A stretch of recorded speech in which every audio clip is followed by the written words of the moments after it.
past few months, so many of you asked me over and over for the Urban Outfitters Isobel Bookshelf, and it's an amazing piece. But I tend to answer, go and check the one that DIY Danny did because she already did it. It's amazing. Why do it again? But then, a few days ago on Instagram, because you guys are so awesome, Ludovica sent me this video where it showed something very similar with foam instead of using wood, cutting, and it would turn out with like half of our price.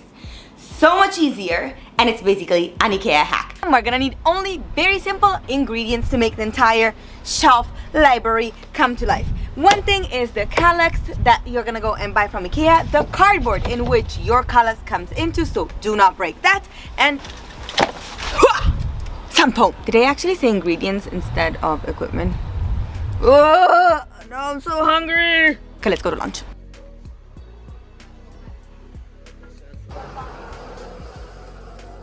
First part is to assemble your calyx.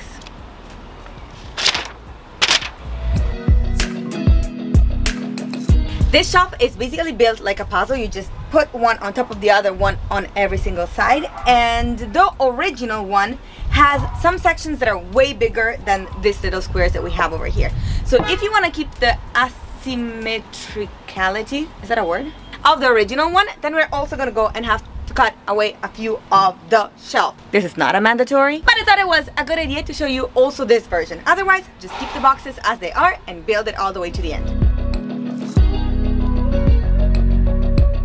It is very important that when we go cut out the shelf, we do not go and cut where these holes are.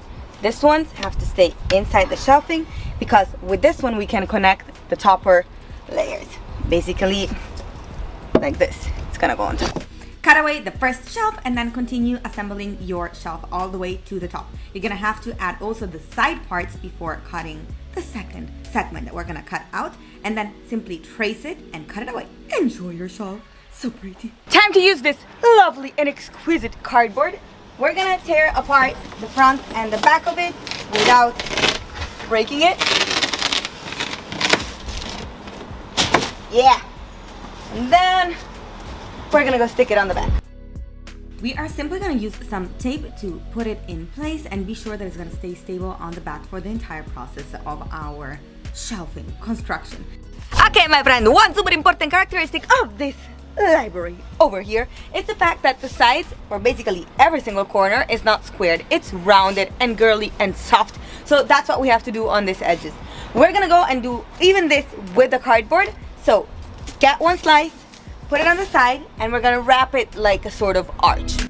Get your cardboard from one of the borders and start wrapping it on itself till you're at the end. Open it and wrap it from the opposite direction so that it becomes all nice and flexible. At this point, when you stick it on your library, it's gonna have the perfect shape and it's gonna keep the arch on its own. You just have to stick it, keep it stable, but the shape, it came alone. And now let's make all the rest of the shapes. I think that we can make here something more roundy. This one I'm gonna leave it as 2 blocks.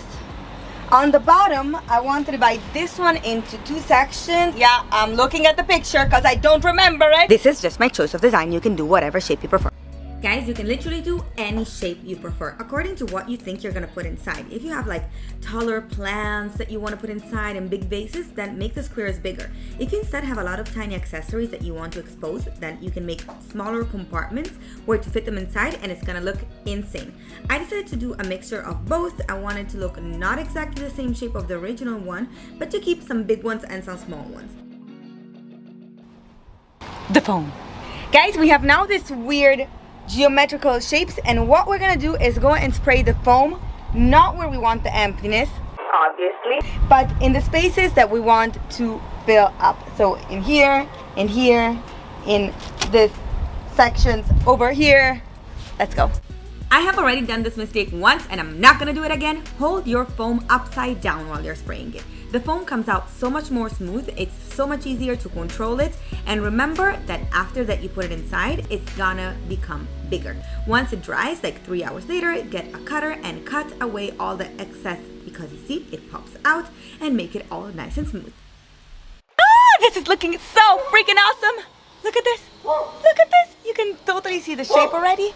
We need to go and cancel the brownness inside and then make also that texture that we like so much, and that makes this piece so special.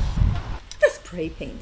Guys, this step will look completely useless to you, but actually it's very important. I sprayed not perfectly, but just to make it a bit more white, the cardboard section. Because after, when we're gonna cover it with the hole fillers that we're gonna use, it's a lot easier when it's whitey under and not brown, so that if there is any place where we don't cover it completely, it's still gonna appear as part of the texture, and this helps so much. So now, get your hole filler. Does it have a name in English? I don't know. Put your hand inside and then start splashing it all over your shelf. This is awesome! It's all dry. Let's go and sand it. I'm so excited, and I just can't hide it.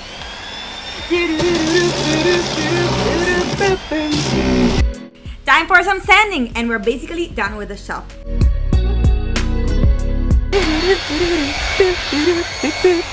If you ever watch one of my videos, you know that I like things that have a little bit of an undone look, or that they are way more rough. So I did not sand all the shelving till the end.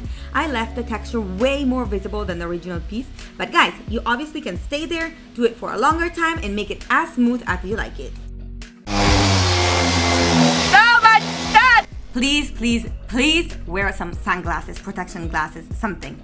Guys, the library turned out incredible. I just love this bookshelf, and the texture is so freaking cool. I love it so much, and I'm so happy. I'm gonna show it to you in a sec, but first, don't forget to subscribe if you have not done it yet, and send me all the suggestion requests here on Instagram. I'm basically replying all the time. Now, let's go and see the result, and see you next Monday. The best part of this shelf is literally how much you can customize it to your needs. You can decide the shape of every single segment. You can decide to sand it way, way, way more than I did and have it super smooth. You can decide to sand it less and have it completely rocky effect, or to have it in between like I did. I absolutely love the result, and I can't wait to see the comments and see what you guys think about it. See you next time.